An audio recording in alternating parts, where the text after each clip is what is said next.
Vamos a dar paso a nuestra siguiente conferencia, que está a cargo de la doctora Raquel Fernández, que es la encargada de educación del Banco Interamericano de Desarrollo aquí en Honduras. Agradecemos que haya también dispuesto de un poco de su tiempo para compartir en esta jornada de innovación educativa. Voy a ceder la palabra a mi compañera Pamela Carías para que dé lectura de una breve síntesis de la hoja de vida académica de nuestra conferencista, doctora Raquel Fernández. Adelante, Pamela. Máster Raquel Fernández cuenta con una maestría en políticas públicas de la Escuela de Gobierno de Harvard y una licenciatura en psicología de la Universidad de Chicago. Actualmente es especialista de la División de Educación del Banco Interamericano de Desarrollo en Honduras, con especial énfasis en las áreas de educación secundaria, educación técnica, formación para el trabajo y financiamiento basado en resultados. Antes de unirse a la División de Educación, formó parte de la División de Mercados Laborales del BID, en donde diseñó y gestionó proyectos en el Caribe y Centroamérica para fomentar la educación dual y otros programas de vinculación con el sector productivo. Ha trabajado también en el Banco Mundial, en la Unidad de Economía del Departamento de Desarrollo Sostenible para Latinoamérica y el Caribe, en proyectos de infraestructura, logística y agricultura, y en el Consejo de Promoción de la Competitividad de Costa Rica como directora de programa y proyectos. Es autora y coautora de diversas publicaciones. Este ha sido un resumen de la hoja de vida de la máster Raquel Fernández. Bueno, agradecemos a Pamela y cedo la palabra a nuestra conferencista Raquel Fernández con su conferencia La Educación Superior en Honduras, una visión de futuro. Adelante, Raquel.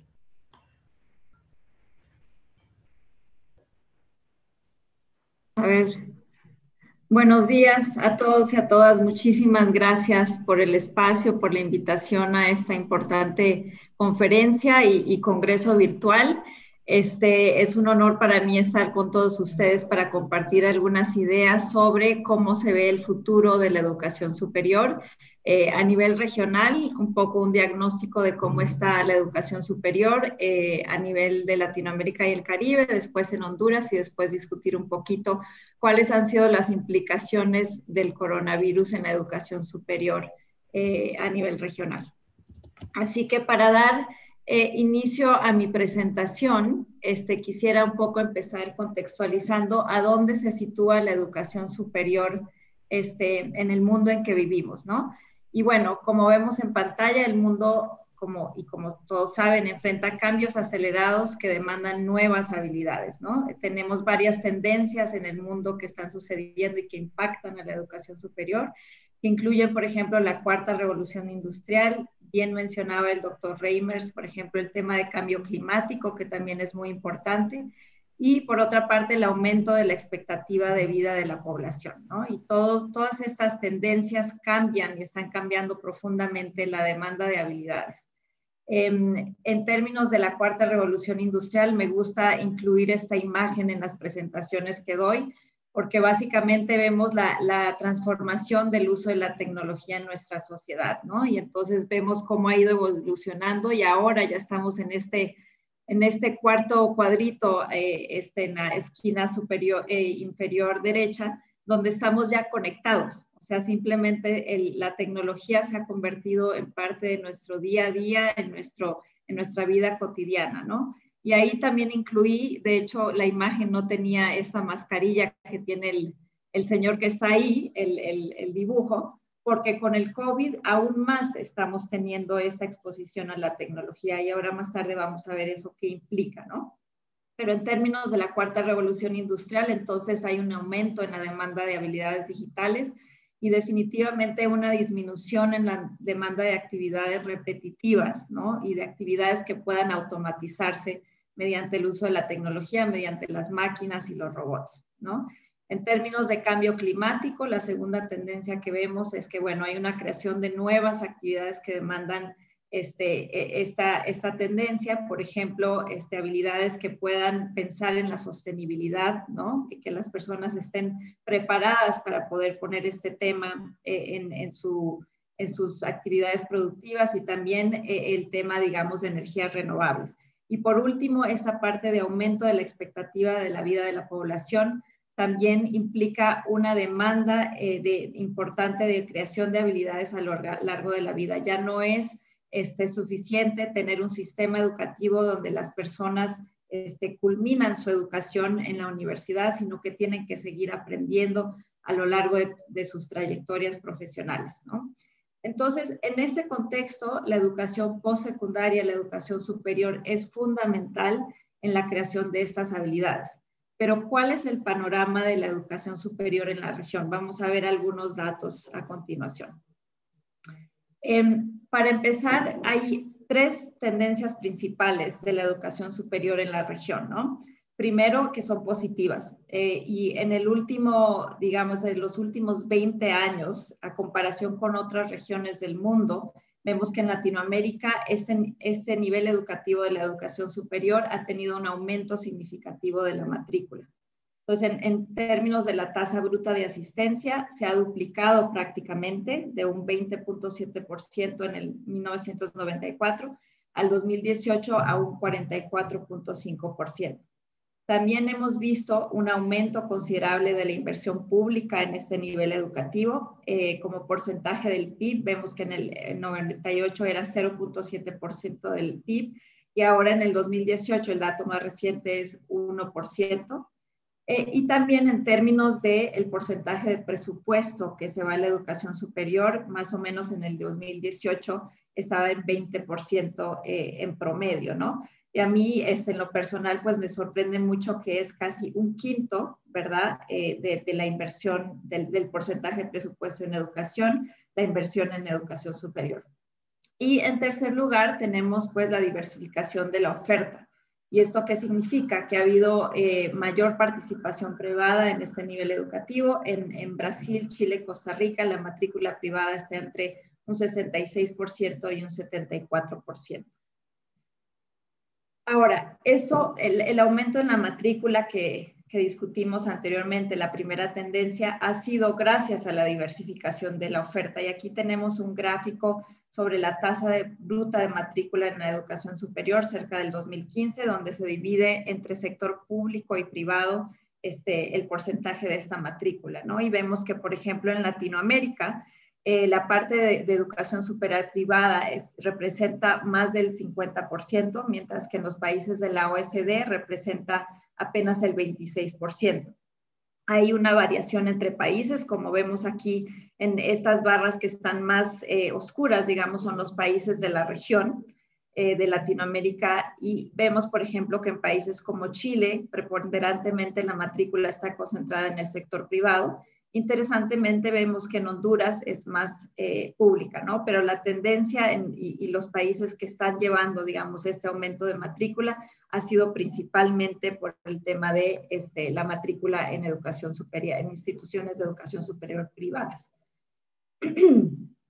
Ahora, ¿esto qué implicaciones tiene, ¿no? Y aquí es importante detenerse un poco, porque el aumento de la matrícula ha beneficiado sobre todo a los grupos de ingreso más alto, ¿no? Y vemos aquí, por ejemplo, en esta gráfica, las tasas netas de asistencia a educación superior por quintil de ingreso familiar, comparando entre el 98 y el 2018.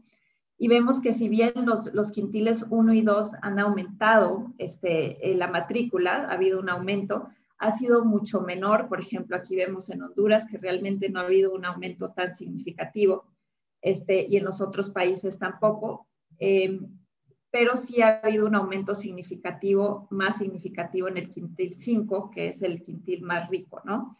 Entonces, las brechas se han ido ampliando, y si nos enfocamos en Honduras, por ejemplo, vemos que la brecha aquí era de 16 puntos porcentuales y aquí de 31 puntos porcentuales, ¿no? Entonces, ha aumentado. Eso preocupa bastante en términos de cómo se ve reflejado ya más específicamente por nivel de ingreso este aumento de la matrícula, que en general pues es algo positivo, ¿no? Ahora, ¿cuáles son las barreras de acceso? ¿Por qué es que hay tanta inequidad y por qué esta brecha ha aumentado? Bueno, usando, digamos, el marco conceptual de Becker, pues vemos que hay tres, digamos, razones principales por las cuales hay una falta de acceso a la educación superior. En primer lugar, pues las razones académicas, o sea, simplemente los jóvenes no están logrando ingresar por su nivel de habilidades bajos a la educación superior. No están pudiendo pasar los filtros de ingreso a las universidades. Por otra parte, tenemos la información, los jóvenes no saben dónde estudiar ni qué estudiar, ¿verdad? No saben cuál es la oferta más pertinente para este mundo en el que estamos viviendo y para el mercado laboral que tenemos. Y finalmente, pues las brechas de acceso financieras que son sumamente importantes también. Ahora, en una presentación más extensa que tenemos del BID de Educación Superior, analizamos cada una de estas, pero pues enfocándonos más por cuestión de tiempo en las académicas, vemos que hay brechas también importantes por quintil de ingreso, ¿no? Aquí tenemos la gráfica de trayectoria educativa de los jóvenes en América Latina y el Caribe, y vemos que en el quintil 5, el más rico, pues 51% de los jóvenes termina secundaria con aprendizajes mínimos. Y 35% termina sin esos aprendizajes mínimos y el 14% no completa la secundaria. Ahora, esta situación es mucho más grave en el quintil 1, el quintil más pobre de la población, y vemos que apenas un 7% de los jóvenes en nivel de secundaria termina ese nivel educativo con aprendizajes mínimos. Entonces, evidentemente tenemos una situación bastante crítica en términos de cómo se ingresa o cuál es el flujo de los estudiantes que van entrando a la educación superior y por qué se genera esta brecha tan importante. Ahora, en Honduras, ¿cómo está la situación? Quería un poco aterrizar al contexto nacional y bueno, vemos que igual que en la región ha habido un aumento consistente en la matrícula. Estos son datos del 2010 al 2016. Y que esta matrícula, sin embargo, como vimos anteriormente, está concentrada en instituciones públicas, ¿no? Estos son datos del año 2014, en algunos casos 2017, y vemos, por ejemplo, que en Honduras el 55% de la matrícula está concentrada en instituciones públicas de educación superior, mientras que el 45% está en instituciones privadas. Igual que en el resto de la región, hay un acceso desigual entre niveles de ingreso y aquí muestro algunos datos sobre la tasa bruta de asistencia en educación terciaria. Vemos que apenas un 6.5% de la clase pobre, que se estima con un ingreso menor a $5, tiene acceso a la educación superior o asiste a la educación superior, mientras que la clase media consolidada tiene una tasa bruta de 62%. Y bueno, ya la tasa clase con mayor nivel socioeconómico, pues es aún mayor, ¿no? Igual que en la región, la trayectoria educativa del total de niños y jóvenes que vemos aquí, pues está impactando en esa posibilidad de acceso. Vemos que apenas el 7% termina la secundaria y logra los aprendizajes mínimos, y 57% de los jóvenes en edad de cursar la secundaria pues no la termina, ¿no? Y 36% de los que la terminan pues no logra esos aprendizajes mínimos. Ahora, llegamos a esta situación que ya hemos pues conversado reiteradamente de cómo el COVID ha cambiado la educación, y en la educación superior y en términos generales pues lo que decimos es que hay las mismas barreras, pero hay mayor inequidad. Eso es lo que está generando el COVID y eso es lo que más preocupa, ¿no? En términos del sistema educativo. ¿Cómo está afectando la COVID-19 en términos de educación básica? Que es importante, como vimos ahorita, para entender también cómo se ha ido evolucionando y cómo reducir las brechas y esta inequidad de la que hablamos en educación superior, en el acceso a educación superior. Bueno, vemos que en marzo, cuando empezó la pandemia, pues 25 países de la región cerraron sus escuelas, y esto ha significado que más de 165 millones de estudiantes pues han tenido que cambiarse a la virtualidad, ¿verdad? Y al principio se empezó con una enseñanza remota de emergencia. ¿Eso qué significa? que básicamente lo que estaba pasando de manera presencial se trató de pasar pues a manera virtual, ¿verdad? En algunos casos con éxito, en aquellos países que tienen las condiciones de base digitales para poder hacerlo, como lo es Uruguay, por ejemplo, pero en la mayoría de los países pues se ha tenido desafíos muy importantes para poder hacer eso. En noviembre del 2020, pues mantenemos 17 países con escuelas cerradas, según los datos hace un mes. 5 países tienen reapertura focalizada y 3 países sí ya han abierto sus escuelas, incluyendo el ejemplo que mencioné anteriormente, Uruguay, ¿no? Y entonces esta etapa se ha tratado pues de este distanciamiento físico y los países han empezado realmente a pensar muy seriamente en cómo hacer y cómo implementar modelos de educación híbrida. ¿Y cómo está afectando entonces el COVID-19 a la educación superior en particular?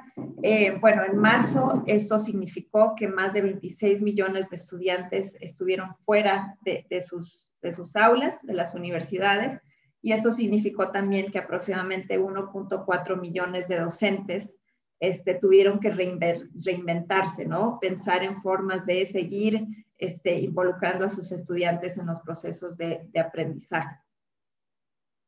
El cierre de clases presenciales pues ha sido una realidad. Aquí ya escuchamos del doctor Reimers cómo ha podido reaccionar, por ejemplo, Harvard, la Universidad de Harvard, pero también así en la región han habido pues otros casos donde han tenido que pasar completamente de un modelo básicamente presencial a un modelo flexible y digital, ¿no? En el caso del TEC de Monterrey, más de 90,000 alumnos han tenido que entonces tener acceso a estas plataformas virtuales para poder continuar con su educación. Ahora, la pregunta es, ¿cómo ha estado preparado el sistema de educación superior en Latinoamérica para poder responder a estos grandes desafíos, ¿no? Y es interesante, aquí les pongo algunos datos porque entre febrero y marzo de este año, el BID junto con algunos otros socios realizaron una encuesta en diferentes países de la región a más de 800 docentes universitarios específicamente, ¿no? Y entonces vemos que pre-COVID apenas solamente un 19% de los programas en educación superior se centraba en educación a distancia y que solamente un 16% utilizaban modalidades híbridas o blended con un enfoque virtual. Entonces, claramente la educación superior en la región no estaba preparada para lo que se le vino encima con el inicio de la pandemia.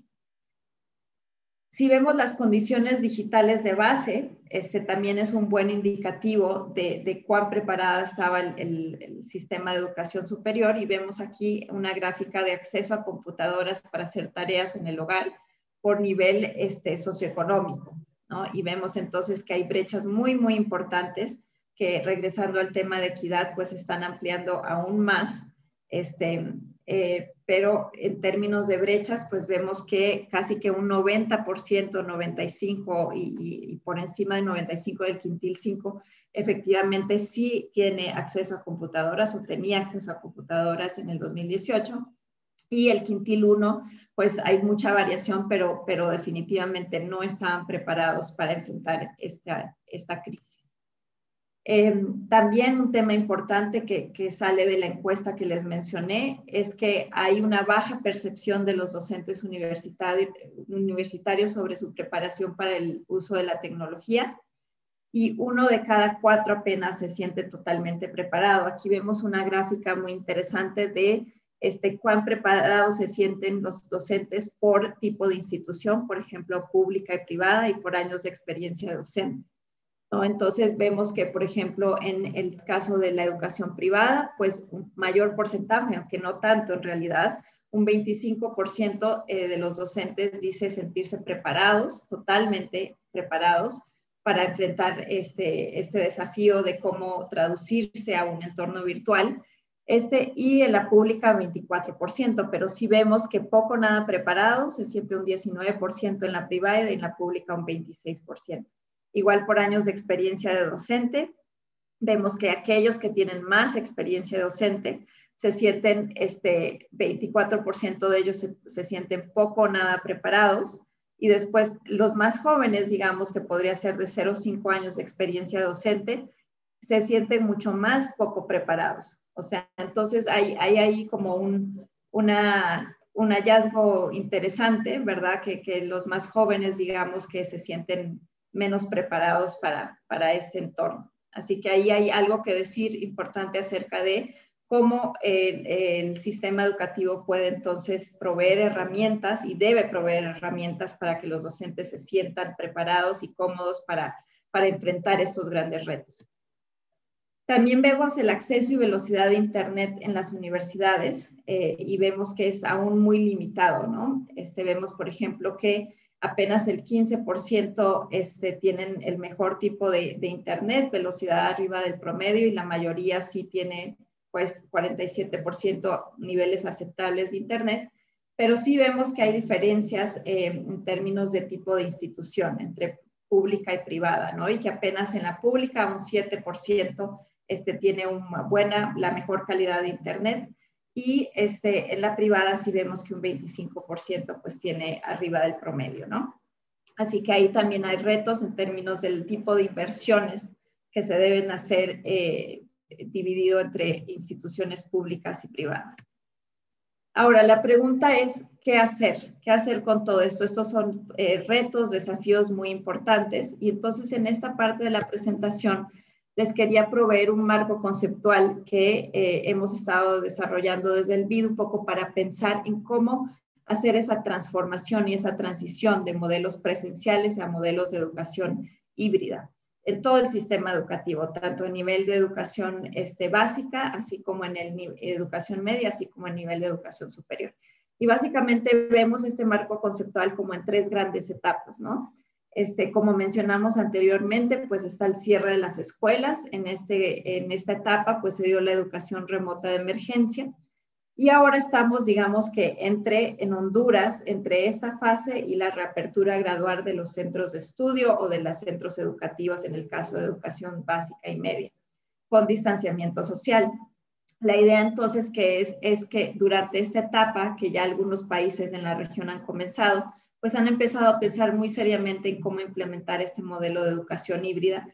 Y estos cambios y estas innovaciones que hablaba el doctor Reimers anteriormente, pues la idea es que esas lecciones aprendidas de las innovaciones se conformen en sentar las bases para un nuevo normal, ¿no? Que no sabemos cuándo va a salir la vacuna, no sabemos si vamos a tener que seguir con distanciamiento físico o social o no, pero lo que sí sabemos es que va a haber un nuevo normal y que todos aquellos cambios que se han hecho durante este proceso de transición para la reapertura se van a quedar.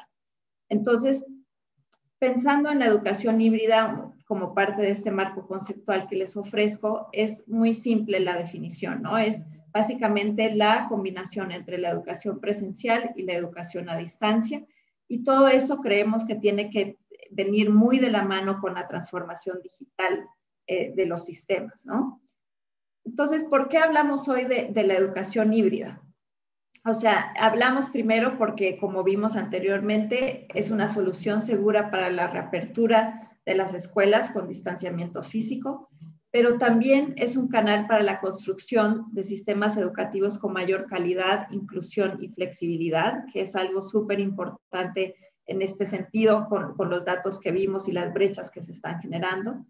Responde a la necesidad de repensar los espacios de aprendizaje. O sea, la educación híbrida no se trata simplemente de tratar de, como lo hicimos durante la primera etapa remota de emergencia, trasladar lo que se hacía presencialmente a lo que se hace ahora en un entorno virtual o combinado o híbrido, sino de realmente repensar la educación y repensar cuáles son aquellas competencias que se tienen que inculcar, cómo se tienen que inculcar y cómo la tecnología puede ser una herramienta para acelerar el aprendizaje, sino simplemente para transmitir contenido como se ha venido haciendo hasta el momento en los sistemas educativos muy tradicionales, que muchos sistemas son así en la región aún, ¿no?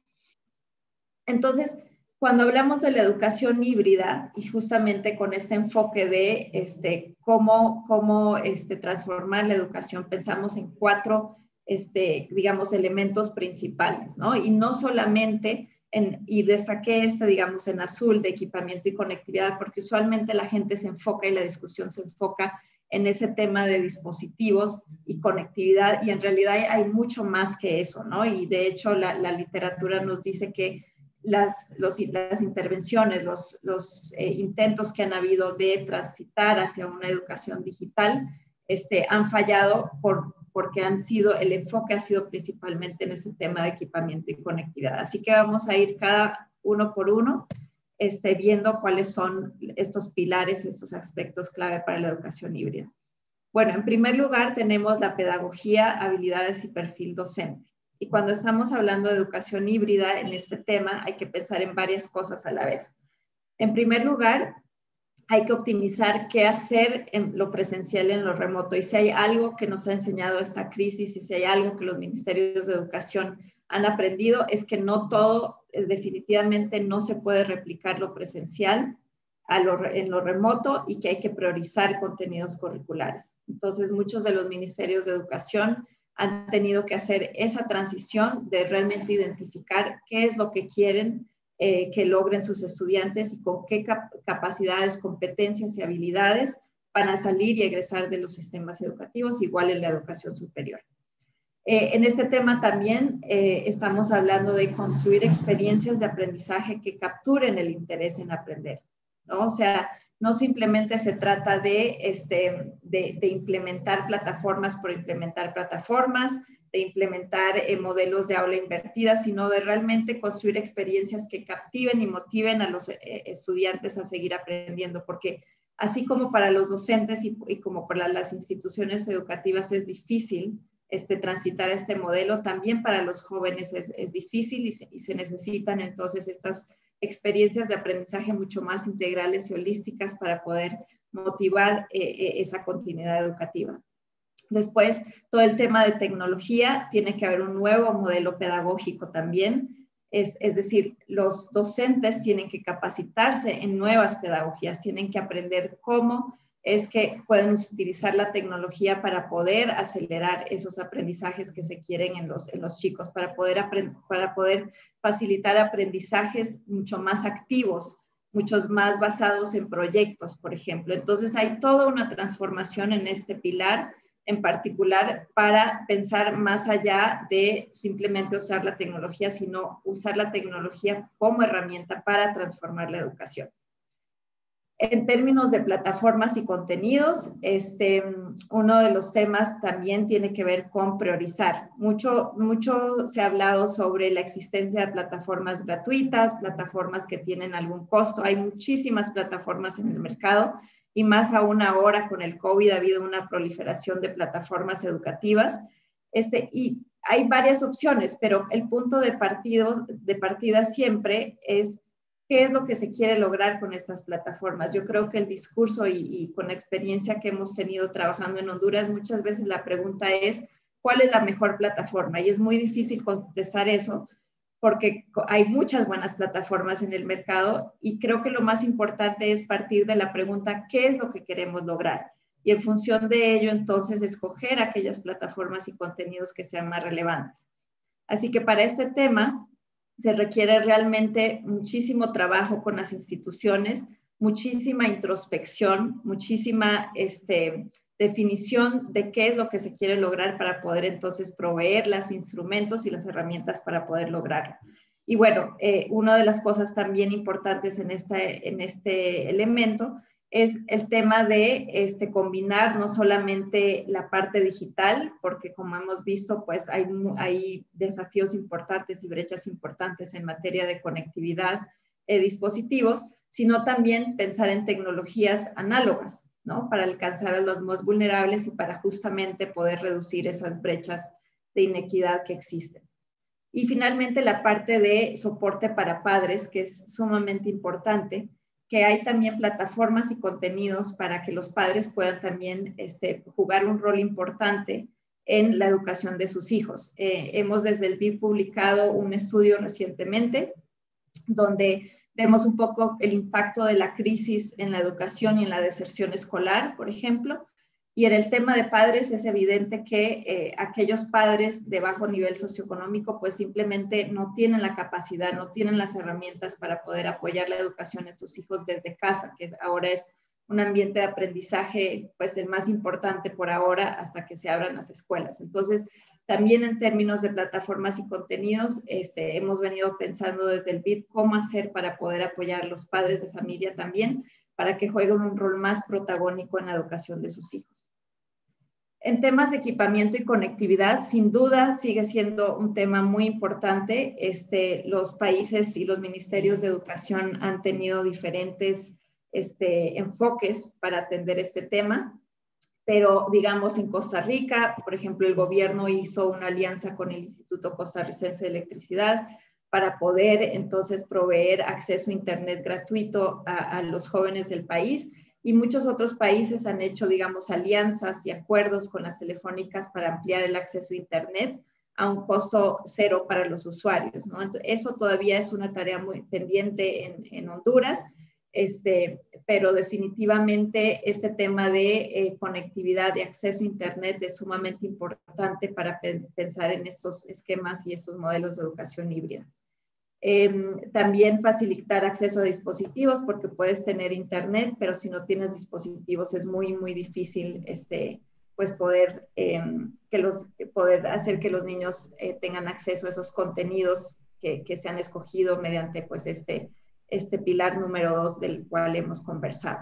Entonces, hay toda una discusión también de estrategias para poder proveer estos dispositivos, dada la gran necesidad en Honduras en particular y la gran cantidad de dispositivos que se necesitaría para conectar a la población estudiantil, ¿no? Desde el BID estamos apoyando al gobierno, por ejemplo, en pensar inclusive en algún tipo de sistema de préstamos de dispositivos para los centros educativos para que los niños puedan tener acceso ya sea a laptops, a tablets y también los docentes, porque también no solo los niños, sino los docentes. Y finalmente, el último pilar que tenemos dentro de este marco conceptual es de información y monitoreo de estudiantes, ¿no?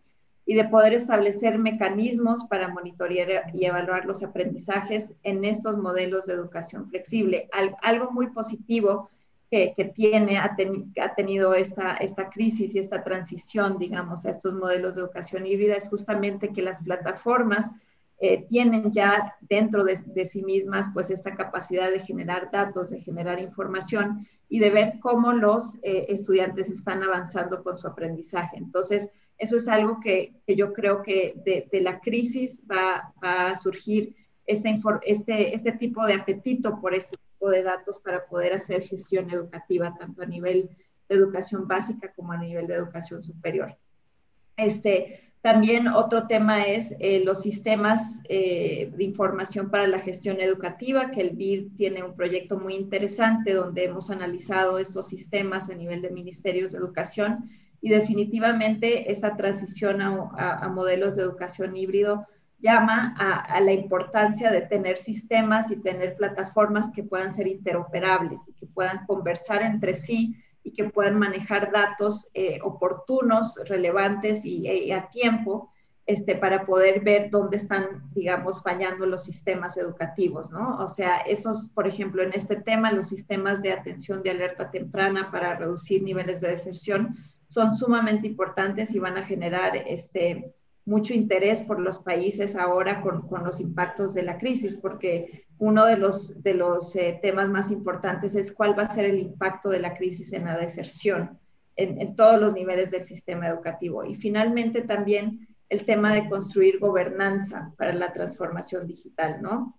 Se necesita, muchos países de la región han tenido institucionalidades diferentes que han creado para poder liderar estos procesos de transformación digital, como por ejemplo en Uruguay se ha tenido el Plan Ceibal, que es una agencia de innovación educativa que ha estado al servicio del sistema educativo y que ha tenido mucho éxito en proveer todos estos tipos en completar estos pilares de la educación híbrida, ¿no? También tenemos ejemplos en Costa Rica, por ejemplo, como la Fundación Omar Dengo, y en Honduras estamos trabajando para poder armar un equipo que tenga expertise técnico en todos estos temas para liderar estos procesos.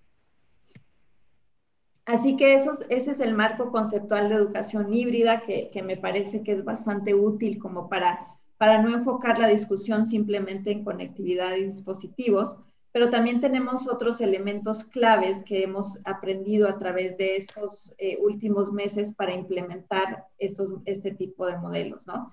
Primero que todo, y esto me encantó de la presentación del doctor Reimers que dijo, hay que experimentar, ¿no? Hay que pilotear cosas, hay que ver qué funciona y no esperar que todo salga exitoso al principio, pero hay que también tener esa apertura al fracaso para poder experimentar soluciones que puedan proveer esta continuidad que tanto hablamos y reducir estas brechas. Entonces, en gestión del cambio, en vez de esperar, ¿no?, para que un Ministerio de Educación o una rectoría tome decisiones a nivel macro, lo que proponemos es que los diferentes campus y los diferentes centros educativos en educación superior, pues los diferentes institutos de educación superior, puedan empezar a trabajar en estas innovaciones, en clusters y transformarse en agentes de cambio y de mejoras que después se puedan escalar al resto del sistema educativo. Pero no hace falta esperar a que alguien más a un nivel central defina estos cambios, sino es necesario empezar en lo local e ir escalando hacia arriba, Quedan 2 ¿no? minutos, Raquel, a ver si podemos ir concluyendo. Perfecto, gracias. Y después el tema de gobernanza, ya un poco hablé de eso, así que no me voy a detener ahí. El tema de sostenibilidad financiera es un tema importantísimo en términos de, por ejemplo, las recargas digitales o la conectividad, cuál es la capacidad del Estado y del sistema educativo a nivel de educación superior para proveer esa sostenibilidad de las intervenciones que se están ahora implementando en educación híbrida. Adecuación al contexto también sumamente importante, entender que cada país es un mundo, que cada sistema educativo es un mundo y que se tiene que adecuar entonces estos modelos a esas realidades. Y bueno, la importancia de tener apoyos externos, ¿verdad? Y el asesoramiento a los países en el camino de la transformación digital, y desde el equipo de educación del BID, pues tenemos como un roster de esos expertos internacionales que pueden apoyar a los sistemas educativos a transformarse. Voy a pasar rápidamente por usos de la tecnología en la educación superior. Ya vimos un poco la educación híbrida, pero también hablando de la educación superior en el futuro, pues tenemos como varios usos de la tecnología que también forman parte de esta transformación digital. No voy a poder poner el videíto, después les puedo mandar la presentación, pero por ejemplo en el TEC de Monterrey ya se tiene un profesor holograma, que ahora lo vamos a ver al final de la presentación, una foto, pero también en este proceso de transformación digital también pensar que la educación superior tiene que transformarse también y tiene que ser parte de este cambio tecnológico a nivel global que está sucediendo y que hay instrumentos muy interesantes para poder atender a los jóvenes y a los niños y jóvenes en términos de educación básica también, mediante el uso de tecnología. También la realidad virtual es otra de las tendencias que se está viendo mucho en la educación superior, ¿verdad? Especialmente para aquella parte de formación práctica, ¿verdad? Que son actividades en algunos casos que tienen bastante riesgo, como en este caso de una operación, ¿no? Entonces la realidad virtual también puede facilitar esa práctica sin tener que estar de manera presencial haciendo los procedimientos.